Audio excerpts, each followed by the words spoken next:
Dahil sinasabi ko ang nasa isip ko, tinawag niyo akong walang respeto. Dahil ba magaling ako at creative, tinawag niyo na akong kakaiba. Dahil ba ganito ako mag-isip, ganito ako manamit, tawag niyo sa akin rebelde. Dahil hindi nyo kami kilala, hindi nyo kami naiintindihan.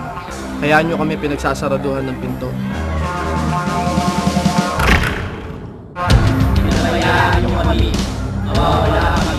Malungkot, Sira.